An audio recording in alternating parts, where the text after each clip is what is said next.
Welcome to Legacy Builders, Strategies for Building Successful Family Enterprises. Brought to you by Beacon Family Office at Asante Financial Management Limited. I'm your host, Corey Gagnon, Senior Wealth Advisor, and on this show, we explore global ideas, concepts, and models that help family enterprises better navigate the complexities of family wealth.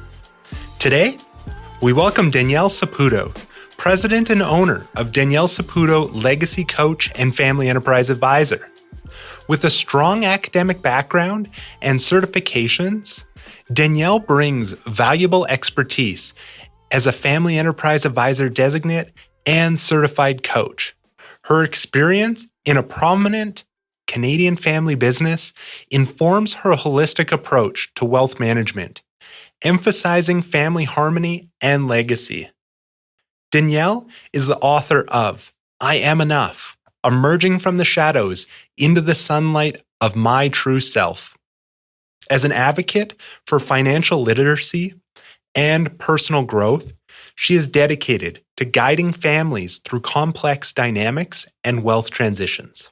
My goal is to be the most curious person in today's conversation with Danielle Saputo, as we explore her journey from a member of a prominent Canadian family business to a pioneering legacy coach and family enterprise advisor. We'll delve into how Danielle's experiences have shaped her unique approach to guiding families through complex wealth transitions and personal growth. Together, we'll uncover how Danielle's insights on finding one's voice within a large family dynamic, the importance of self-discovery in family enterprises, and her strategies for guiding family members in their journey to becoming an asset in the family enterprise rather than a liability. Now, let's dive in. Welcome, Danielle. We're excited to have you here today to share your wealth of knowledge and experiences with us. Let's dive in, shall we? Absolutely, Corey. Thank you very much for having me here. Danielle, imagine you're delivering the commencement speech to the graduating class of 2024, and you have the chance to inspire them with your story. How would you begin your speech to convey the incredible lessons and expertise that you've gained along your career? Thank you. When I think of that, the first thing that comes to mind is courage. Have the courage to walk through those many doors that open along your journey. I think of where I am today, and if it wasn't for all the opportunities I've taken along the way to enhance my experiences in life, I think all those pieces sort of come together for me to be able to deliver what it is I'm able to deliver today. Have the courage to have a conversation so that you can expand your network, so you can use your voice, so you can share your perspective on life. I think I was an individual who, for many years, one of 5 siblings, a family of 21 cousins, always surrounded by lots of people. And I think it took me a long time before I felt I found that courage to be able to use my own voice. And when I was finally able to step into that ability to use my voice, it was incredible what all of life had to offer because of that courage. I would also say, have the courage to share your perspective and know that there is something to learn from everyone. I have an example of a taxi driver. We were caught in a car for 2 hours, and the lessons he was able to bring forward to listen to the younger generation. Each conversation, each encounter you have, and the courage to be able to share your own perspective as an individual is incredible what you can pass on as a lesson or learn from another. And have the courage to know yourself and truly know that you are enough. And I think that sort of brings me to the journey I took to write my book titled I Am Enough and Emerging from the Shadows into the Sunlight of My True Self. It's each one of those pieces sort of really make the lessons of life very valuable. I love that. I love how you took that main theme of courage and so many different stories in there, Danielle. And so tell me about the doors, because sometimes we see as you say, opportunities, sometimes it takes the guts or the courage, as you say, to walk through them. And sometimes life smacks you in the face as you walk through that door. And so, or you're in that revolving door that you don't know when to stop and step out, and you're going round yes, and round. yes, yeah, it can feel like a carousel, and people can get dizzy. So, how do you, in your life, in your experience, in the work that you've done, how do you see that as differentiating and understanding what's courage and maybe what feels a little bit like insanity, because you've seen that door before? Um, and it's just that, like, I'm thinking of all stages of life, right? I advise families, and I always say there's an opportunity to have a conversation or talking with other colleagues, other advisors, and they say, shucks, how do we bring in the hard topic of, will they bring their children into this conversation? Or, ooh, I don't get into the emotional stuff. What do I do? I say, you look for those doors. You look for those moments. And it really is to be able to go about your relationships with an open mind, with the ability to say, okay, what's here more than I'm prepped for? Because we can't prep for everything. And I'll give the example of advisors, for example, right? They say, oh, we never get into the emotional stuff. I said, but there's always an opportunity to get into it. You might be on a conversation with a client, and they'll just in conversation sort of say, oh, and my son. And I say, there it is. There's your door. There's the opportunity to say, oh, you want to tell me more about that? Or what exactly is happening there, right? And in life, there's always these doors with our children, right? You have young children. Mine are, becoming all young adults. And just to take those opportunities, I say, if you're from a family enterprise or a family of affluence background, and we say, well, when do we start the money talk? When do we start the life lessons? And I say, throughout life, there are always those opportunities to have that conversation. The first time you're taking your child to the grocery store and they're pointing at the gumball machine saying, can I have? And it's like, well, there's a door to have a lesson on, okay, the next time we come, we'll give you a nickel or give you the quarter or give you whatever it is. And it's starting the conversation on things don't come just because you want it. Things come because you work towards it, and everything costs something, and right? And you just open that door to conversation. And I say that is life. And that is the courage to be able to see those opportunities of when these potential doors open, and have the courage to say, even when you're uncomfortable, to have that emotional conversation, or even if you're uncomfortable to bring up the money talk, or even if you're uncomfortable to experience something new that you've never experienced before, or even just the simple opportunity to you're face to face to somebody and a thought crosses your mind and say, I have a thought. Am I willing to share it? Right. And those are the opportunities, or those doors that constantly present themselves, that I'm referring to, that I say to have the courage to step through and gain a new experience from it.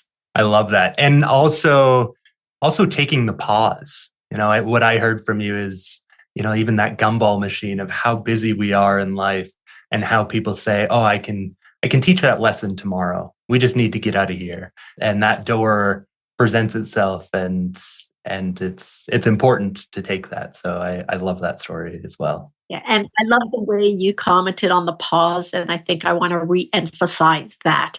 We do all live very busy, very full, very packed lives. And the sad thing is when we pass through life without pausing for these opportunities that constantly show themselves.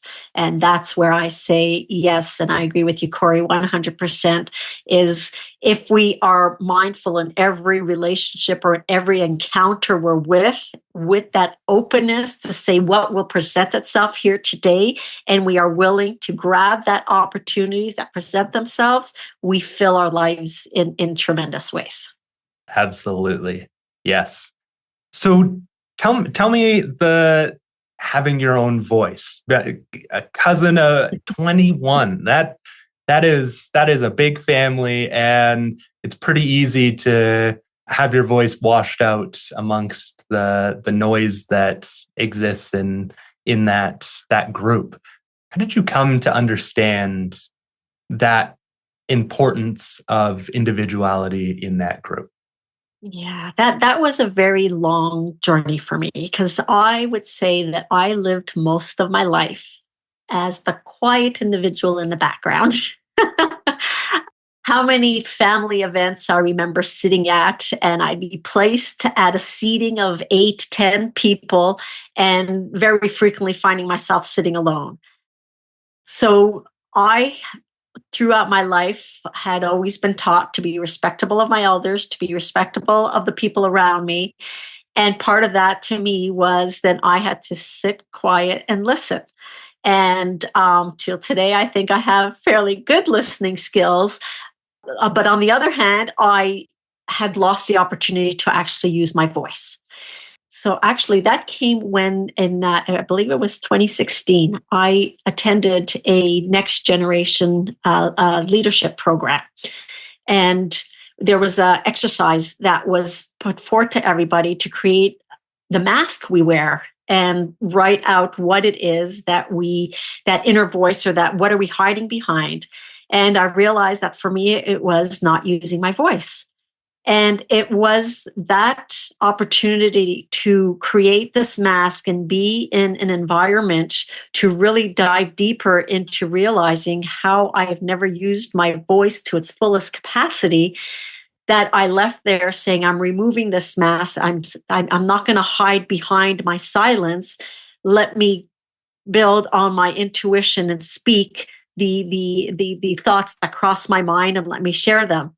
And that took a whole growing process for me to remove myself from being the quiet girl in the background to the confident sharing of my voice and teaching the lessons that I've learned in my life. Right. And so I like that you bring up the respect your elders, because it is something that is ingrained in families. It is a script that we have, and it can sometimes damage relationships. It can really have an emotional toll on that next generation. And so you, in that experience, also received a bit of, the positive side of it is how much you listened and the learning that you had from that. So how do you think that balance, if we're thinking about, a family member listening to us who are thinking, yeah, we have that script and we do tell our kids to respect their elders and be quiet, but maybe we do need to give them a voice, and it's okay that they learn to listen. How do you think that opportunity can be executed?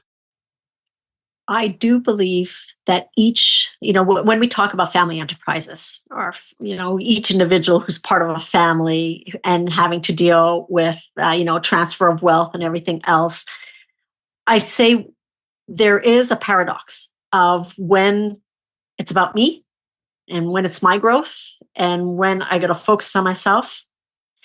And on the opposite side, when I'm part of a family and we're a unit and we're going together. And there's all kinds of paradoxes in a family enterprise that we're having to deal with, right? When do we keep growing our investments or our wealth, versus when do we start harvesting so that we can give back to other family members? And right, so the paradoxes go on forever. But the one I'm going to focus on here is the paradox between when is it about me and when is it about us. And I would say that every individual of a family needs to go through their own growing process. There's a beauty in being part of a great unit, of a family, of a cohort, of a clan, or whatever term you want to use there. There is great benefit of being part of a whole of something. And I love the beauty of when you're able to go through your own growth. when you can do that deep dive to know who you truly are, when you can reach a level of comfort that you know within your own voice, you have so much more that you can bring as an individual that then enhances and strengthens that unit. I sort of use that example of every individual is either an asset or a liability. And when you do the hard work to do a deep dive within yourself, you can change yourself from being a potential liability to a great asset. So it's that whole individual self-work to really be able to know that you are enough just as you are, and that you have so much that you can bring to the unit of your family. And it's that taking those opportunities to take the work within yourself, know where you stand on your own 2 feet, have the courage to use that voice to share your perspectives, to share your thoughts, so that as a unit to the family, you just strengthen all of the relationships that can be there. Right, right. And Danielle, tell me about the mask. I want to go back to that once you identified your mask, did that help you identify other people's? Do you see the mask that some people, within your family or the families that you work with, the mask that they've built? Going through the exercise. So this was a next gen program that took place in Scotland, and it was called the Schoon Project. It was a fantastic experience of next gens who were ready to potentially step into the position of leadership. And what it brought to me, that particular exercise, not only the mask I stood behind, but it also brought the recognition of we all hide behind this mask. So it just brought me the awareness, not that I can necessarily point out what the individual's masks are, but it's brought me to the awareness to know, let me ask some of those powerful questions to find out what is the mask that they are hiding behind. Because if I experienced it, if this whole cohort I was with experienced it, chances are there are the percentage of us that are all almost hiding behind a mask of what we perceive we should be in this world that we live in, be it because of the shoulds and coulds and woulds that our upbringing have brought us, the respect that we always feel that we need to have to our elders or the people around us, or whatever those external things, pressures and images that society places on us. It's going and saying, well, what are the stories I'm telling myself? What is it that I'm thinking I'm supposed to portray versus am I aware of who I truly am? And can I have that courage to just portray who I am because I am enough for who I am? And I don't have to be a persona because of what society, family, or whoever I have around me is telling me I should be. And I'd sort of say, lots of work I do is with the so-called saboteur. And if your self-conversation to yourself is using the word should, or I could, or it would have been, I'd say those are your key, be aware of your own internal language. And that's where you should ask yourself, okay, am I truly being true to myself? Or am I playing a part that truly isn't me? Right. And so when somebody finds themselves a character that they don't want to be in their story, how do they start to work to become the character that they want to be rather than what they should think they should be? I put credit to if everyone can have a coach or a bouncing board, an accountability partner. It might be a sibling that you really are attached with. It might be an aunt or an uncle that you're truly attached with, or it can be an actual professional coach who knows the appropriate questions to help you to get through this. So I would say if you are aware and are willing to dive deep. And I sort of give the analogy of an onion. You're trying to get to the core of this, and every layer you're going to peel, it's going to bring tears. It's hard work. It's pungent.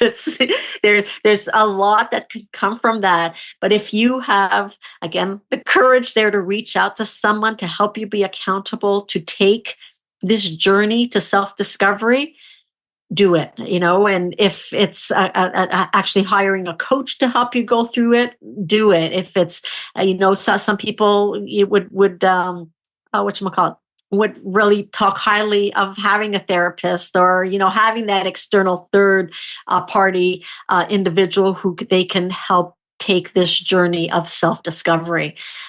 So I would say, be strong enough to say, hey, if that's the journey I want to take, I will reach out to someone to help me through it. And as far as some of that contributors to being a liability versus an asset, when you made that comment, how are we identifying this as, this might be a liability, this is holding us back? And I love it being about me or being about us, because if we're all strong, then we can make way more progress together. So how do you identify where, that is a liability, and maybe we do need to strengthen that a bit? I'd say that it's two journeys. There's the journey of self-discovery, self-worth, really getting your feet under you and getting the courage to use your voice, have your voice, and bring it forward. And sometimes it takes one of those individuals of the family who'll take the so-called, there's all kinds of books out there, so I'm going to use, and I don't remember who wrote it, but you can be the champion of the family. You can be the one to sort of say, hey, I took this journey. I want to share what I've gained or the difficulties I've experienced taking this journey, and I really see value in what I've done. Is anyone willing to listen and want to know more? Right? You open that door to converse, to get the others. And sometimes you end up with a family that you get, depending how large you are or how many you are, you might get a percentage that say, oh my gosh, that sounds so interesting, that I want to know more, I'm interested. And others who say, I have absolutely no interest to even go anywhere close to that. So no, thank you.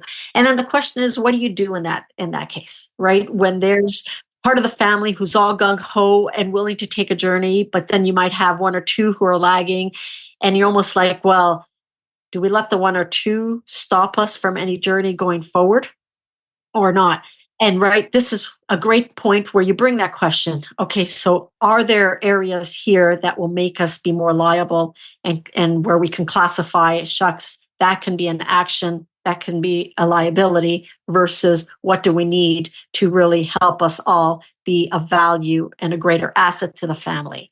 And to your question, I would say sometimes even using these simple examples, such as that book, and bringing forth the question, are there areas in our family that we want to see where we potentially create ourselves to be a liability to the family versus where we can build us to be the greatest asset to the family? And I'm a believer that the more you involve the multiple members of your family in these kinds of conversations, the stronger you're building yourself to be all assets to your family unit. And if you have the courage again to sort of say, hey, I came across this piece of material, or came across this reading, or, oh my gosh, I learned this in whatever that I was exposed to. Are we willing as a family to dive into this conversation? And sometimes it just takes one family member to bring forward that question, and it can create a beautiful conversation that builds the family stronger together. And I will say that every family member will always believe that they're an asset, because we all believe we're worth something, or I'd like to believe that everyone believes they're worth something. And, and we should all encourage each other to feel significant, worthy, and beautiful, just as the human beings we are. And I think as families, if you're able to get into those group conversations to help each other feel that fullness, to feel that you're valued to be part of the family, it just helps encourage, I would like to think, the thought towards we're talking here being an asset about being a liability. It builds us to really feel that we are truly an asset to the conversation. I will use the example of my daughters, because there was this particular author, and I'm sorry I don't remember his name, that we had gone through this book while they were still teenagers, and it was about, are they an asset or are they a liability? So it was incredible when my daughter, who was preparing her budget to head off to university, and she comes and she goes, "Oh, Mom, I think I'm truly a liability right now to the family because this is costing lots." And I love the way that conversation that turned to say, well, yes, sure, there's a cost to you heading off to university. And the education you're getting from that is what will add to you to be an asset in the long run, right? So everything has two sides to look at it. So the question that you brought forward, right, is like when we have those thoughts that, shucks, there's a liability here, I'd say remember to put on the perspective of what's the other side of it, because everything has another side that you can turn when you're saying, "Oh, shucks, like there's a whole number of reasons why someone might be a liability." And I'll keep to the example of my daughter, being an expense to head off to university. So she's in the liability side, but we can turn that around and say, yes, but this is for a long-term gain with education and everything else you get. And I think that perspective, Danielle, of we invest in assets and liabilities are costs. And so that education isn't a cost, it's an investment in our assets. Absolutely. Yeah. And so thinking of the fact that we can't do this in a vacuum or a silo, that there's, and so many of guests have talked about utilizing either other community events or coaches or bringing outside perspectives into the family. And so thinking about that next gen event, and I'm sure that there hasn't just been one for you, but where the family council decides it's time for this member or this group to experience this. How does that decision making come about? How have you seen that really work, where the collective has decided that we need to increase capability or bring that resource to our family?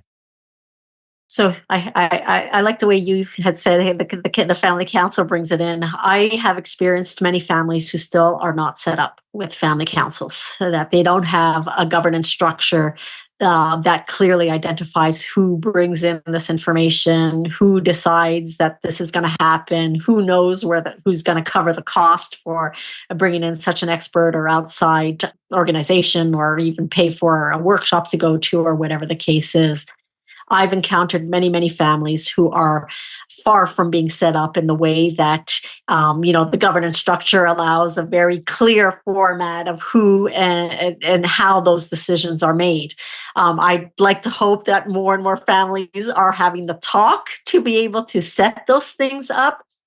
So my present experience has been more with what I had previously called having a champion in the family, someone who might have just that little edge more in being exposed to what is out there, and how there are many, many tools available out to families to help them through this process, be it the hiring of a personal facilitator who can come and help the family be facilitated through a first family meeting, so that they can then set out guidelines of how such decisions are made.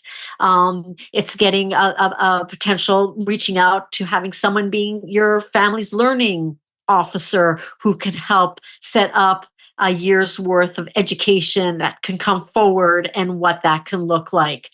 So there is no one answer to how the best way forward for a family is here, because you see it's one family and their process is very different. If, to all family members who, may be listening to this, I'd say, again, bringing back to the very first way, or to the first thing I open up to, have the courage that if you know that something's out there and you believe in from all your heart that this is something, a process worth taking your family through, have the courage to present it to your family. Open that door to say, I heard about this. Are we interested? And I take that one step further, because it's one thing to talk about things. It's another thing to actually see us take action upon those things. And I find that that is very often where many families are lacking, is we can talk and talk and talk and bring all kinds of ideas to the table, but very often we're missing that step of taking action on the things that we think might actually be good for us. So bring that back, that if there's one of you, or if you're bringing an idea forward to the family, also bring forward what I call the SMART goal. Like, set the time that works well for you. Really put out, we're going to do this on this date, and be accountable to each other to bring action to the talk that you're having. Right. I love that. And I use the comment of the family council, whether or not that official governance structure exists or not. The fact that the family cares of each other and it maybe just has those conversations is very important. And I want to bring back, you made a comment about, the advisors, and sometimes advisors aren't comfortable when that door opens to have that conversation. And, maybe that structure doesn't exist, but I think of how there's trustees in this world who are so focused on protecting wealth, and they don't have any system to allow some of that wealth, that financial capital, to actually be used for the betterment of the family. And so, one of the things that I, in that would want to encourage people is that trustee has a job to do, and make them do that job. Make them actually think about the people who they're holding that wealth for and managing it for, rather than just, them saying no all the time, or saying, no, this is the box we've created for our safety and risk management. And so we're not going to push the boundaries at all. Oh, you're reminding me of, I don't know how many of you know James, who is it? James Hughes, who has some great. He's been on some great talks and has some great material. And with what you just commented, brings me back to his talk on really defining the purpose of your trust. And that if the purpose is right, if it's meant, is it, if you've set something up and you have trustees in place, is what you set up a gift to your beneficiaries, or is it a transaction? If it's a transaction, you'll end up exactly with the trustees, with the image that you just portrayed, that they're there just for the growth of the wealth and don't do anything and don't care to do anything more. If this is truly meant to be a gift to enhance the lives of your beneficiaries, it is key and fundamental that you put people in place there that truly open up that conversation and communication to those beneficiaries, so that they truly feel ownership and see this truly as a blessing and not a burden, that they're tied to something that they have absolutely no say in and are not spoken to about, and so on and so forth. There's that in itself can be a whole podcast. Absolutely. Yes. And Jay Hughes, his book is The Cycle of a Gift, and a fantastic book. And there's many interviews that we can link to that he's done about that concept, which is fantastic. Again, keeping that line of communication open, that if you're set up where you're leaving a responsibility to the trustees, let them be clear that if what you're setting up truly is meant to be a gift to the beneficiaries, you need to build some kind of processes in there that really allows those conversations to happen, to really build and grow the individuals who will benefit from whatever structure you're putting into place. Yes, absolutely. I wanted to go back to your comment of sharing your perspective and being curious. You shared the story of the taxi driver, and I think of all the stories that we accumulate in our life, and sometimes people think, yeah, you know what, it's not important, and then there's people who share so open and freely, and sometimes maybe a little bit too much. There's a spectrum there, but how do we create an environment for ourselves and our collective to make sure that those stories continue to be told and those experiences are brought forward to ensure that, be it the next generation or the now generation, is getting that experience from the individuals to better the collective? You're creating an image in my head. When I did my getting my coaching certificate, there was something that we say that over time we tend to put all these post-its on the people we're closest to. Right? We quickly assume that they do something. And I'll tell a story. I remember being in a meeting with a family, and there was a group of siblings together. And there was one particular sibling that everyone spoke to me about, saying, yeah, we got to watch out for that one. And so we were at this meeting, and I saw that this particular sibling, her eyes went up, and I had noted. But before I made comment, the other sister said, why do you keep doing that? You keep rolling your eyes when every time we bring forward an idea like that. And it's right. And this was the straw that broke the camel's back. And, she sort of blew up saying, I've had enough of you rolling your eyes every time I bring forward an idea.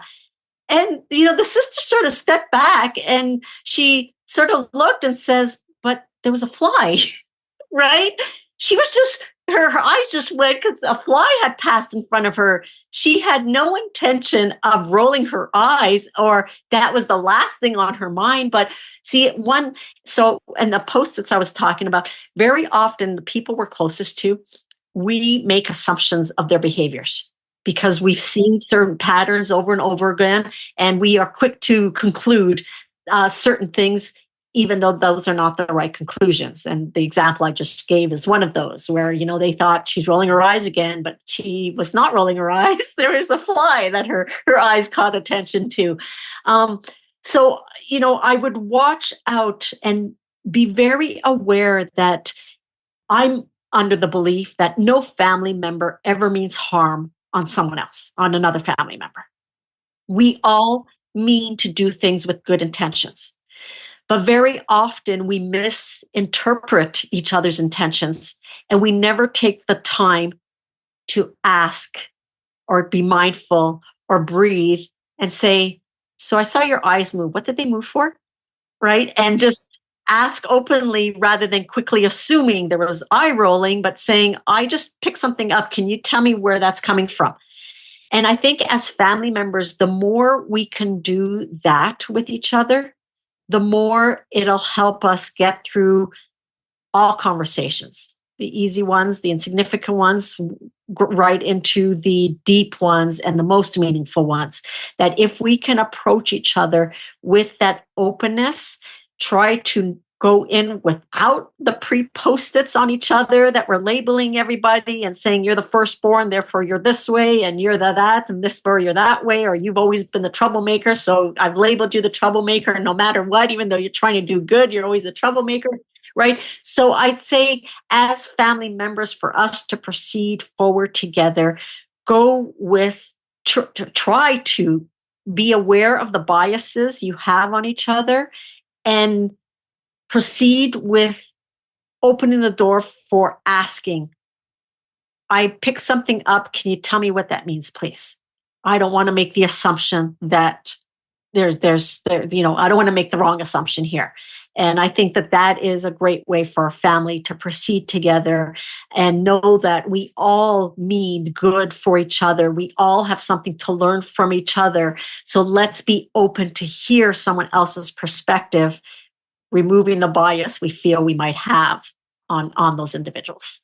I love that. And on that, a great time to transition as we near the end of our conversation. So, Danielle, there's a few questions that I ask each guest before we wrap up. Are you ready for the tough ones? Go ahead. All right. What is one key strategy that you believe is the most essential for building a successful family enterprise? When I think of that, continuity comes to place, continuity planning. We always hear about succession planning, and we often then just take in the one or two people we might have in mind for succession planning, but continuity planning brings everyone to the table. It's also what's important with continuity planning is to really build in a cadence for bringing all your stakeholders to the table together to talk things through. And when you as a family are able to do that, it's incredible how you build on your relationships and just make your family stronger to stand whole as a family enterprise. I love that. So building almost that muscle together, when you say that cadence it's not just a one and done thing. Exactly. Love it.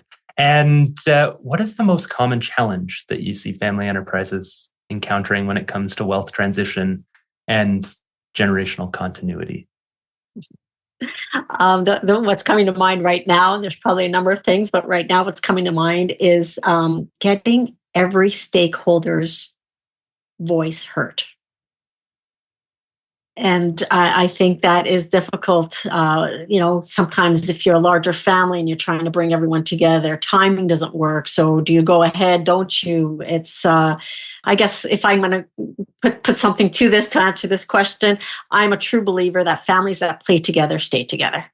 So, bringing back to the first question, the more you can keep yourselves coming together, not only to talk about the wealth and the governance and the so-called family business side of things, but if you can also bring together the side of play, of fun, of the things that you truly have an interest in together as a family, be it, you're water skiing at the cottage or doing pottery together or learning a new craft of some sort, that you're coming together to play.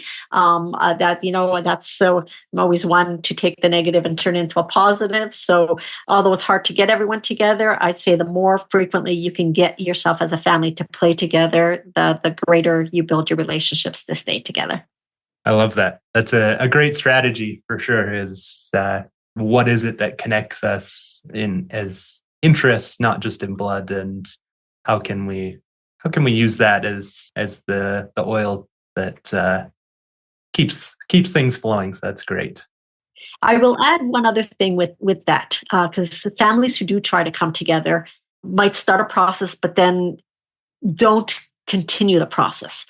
And I would say that there is a fundamental essence to know what you as a family stand for and be clear on a purpose. That if you're able to, because, sometimes, most of the time, all the time, there's always hardships that one has to go through, right? There's past things that might come up that you're not prepared to go through. The water that you think is nice and clear turns mucky, and you're like, I'm not wanting to go through this. So I find even when you're experiencing some difficulties, potential conflicts, the difference of opinions, not actually going in that same direction, when you have that North Star, when you know what your purpose is as a family, it helps you say, we're here with a purpose. We're here because this is what we're aiming to gain with each other. And when everyone's on board and in line with what that purpose is, it allows each individual to sometimes put aside where they might feel that there's differences and say, okay, we are meant to do this because this is where we're headed to. And when we're clear on where we're headed to, it's incredible how different the process is than if you're completely unaware of what you stand for as a family and what your purpose is. I love that. That keeping it going. So many times you hear the start and stops, or the start and it's never continued. And yeah, that's great. That mission or purpose is important for sure. Very much. And Danielle, in your experience, what would be the top 3 qualities that successful family enterprise leaders possess? It's funny you did share this question, and I sort of stopped. I said, "Oh boy, that's that one doesn't come as quickly to me." But if I were to say, to me, the top key qualities is you got to be compassionate for every stakeholder within what it is you're trying to lead forward. you got to have a certain level of openness and ability to be the one to share your own vulnerabilities so that you can help others come through. And don't think that just because you might be seen as the leader that you need to be the one to know it all. That when you're able to work together with all your stakeholders, be the one who keeps the process going, it doesn't necessarily mean you're the one who needs to know everything. That reaching out to the other family members, reaching out to experts outside the field, reaching out to other individuals to get you in the position to where your family needs to be, I think that really tops off for you to be a great leader for your family. Before we conclude our discussion, I'd like to highlight where our listeners can engage in more of the conversations you're having, because a fantastic conversation today, Danielle, and I'm sure that your book is a great point, and I want you to plug that one more time for us. But can you provide us where our guests can find you? Excellent. I'm very easily found. Email me, Danielle Saputo at gmail.com. I have a website up, daniellesaputo.com. .com. You can find me there. There's lots of links of some other podcast webinars that I've been involved in that can be listened to. There is my book, and I believe in my book. There's also some contact information about me and further what I do, and that is titled I Am Enough, Emerging from the Shadows into the Sunlight of Your True Self, under Danielle Saputo. Could be found on Amazon. And yes, if anybody wants to continue the conversation, needs some guidance for, taking those first steps with your own family, saying, I don't even know where to begin. I'm open to that first conversation and seeing if there's any resources I can share with you to help your family down this path of continuity planning. I say is a key part, but any family enterprise, any information you can bring to your family members, I say is a bonus, and I'm more than happy to be of help if I can. Fantastic. And I wanted to make sure that we covered everything today. Is there anything else that you'd like to touch on that we didn't get a chance to share with the audience? The topics can be endless, but Corey, no, I think for today's podcast, we well-rounded what a great message to bring forward. And if I can just make full circle and say for each and every one of you listeners, have the courage to take the steps forward, not only for yourself, but for your family enterprise. I'll be your cheerleader if you need one. Fantastic. Awesome. Well, thank you, Danielle, for taking the time to share all the stories, the experiences, expertise that you've gained. And your insights have been incredibly valuable to me. I've thoroughly enjoyed our conversations, and I know that your contribution will be very grateful for our audience. So thank you. Thank you, Corey. As we wrap up this episode, we invite you to reflect on Danielle's powerful insights about how courage, self-discovery, and the importance of open communication within family enterprises. Whether you are part of a family enterprise or provide consulting to family businesses, Danielle's emphasis on recognizing opportunities, finding your voice, and balancing individual development with family unity provides valuable guidance. Throughout our discussion, we explored the multifaceted nature of courage within family enterprises and personal growth. We delved into recognizing and seizing opportunities, those doors that present themselves in various aspects of life and business. We examined the delicate balance between respecting family traditions and finding one's voice, particularly in the context of large, multi-generational families. These insights offer a practical framework for families and individuals striving to navigate the complex landscape of personal development, family dynamics, and wealth management, ultimately fostering resilience, understanding, and shared growth across generations. For those seeking expert guidance, Visit Danielle Saputo, Legacy Coach and Family Enterprise Advisor, on their website. And as Danielle said, she is ready to assist. Danielle's book, I Am Enough, Emerging from the Shadows into the Sunlight of Your True Self, offers valuable insights for individuals navigating their roles in family enterprises. We've included Danielle's contact information along with links to her website and additional resources in the show notes to support you on your journey. Thank you for joining me, Corey Gagnon, your host of Legacy Builders Podcast. It's my personal passion to explore with you these topics related to family wealth. If you enjoyed today's episode, you can subscribe on Spotify, Apple Podcasts, or your preferred podcast platform. And don't forget to share this episode with family, friends, and colleagues who you care about. If you'd like to help support this show, you can do so by leaving a rating and review. If you have any questions about anything shared on today's episode, or have topics you'd like us to dive deeper into in future episodes, please let us know by emailing beaconfamilyoffice@asante.com. That's beaconfamilyoffice@ASSANTE.com. Legacy Builders, Strategies for Building Successful Family Enterprises is brought to you by Beacon Family Office at Asante.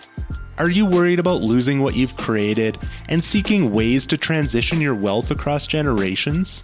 Beacon Family Office at Asante supports our clients transition their wealth while maintaining relationships. If you'd like to access more content we've created, you can visit us at beaconfamilyoffice.com or for more details on our services and book an initial call. Thanks again for listening, and until next episode, stay intentional about building your legacy. This program was prepared by Corey Gagnon, who is a senior wealth advisor with Beacon Family Office at Asante Financial Management Limited. This is not an official program of Asante Financial Management, and the statements and opinions expressed during this podcast are not necessarily those of Asante Financial Management. This show is intended for general information only and may not apply to all listeners or investors. Please obtain professional financial advice or contact us at beaconfamilyoffice@asante.com or visit beaconfamilyoffice.com to discuss your particular circumstances prior to acting on the information presented.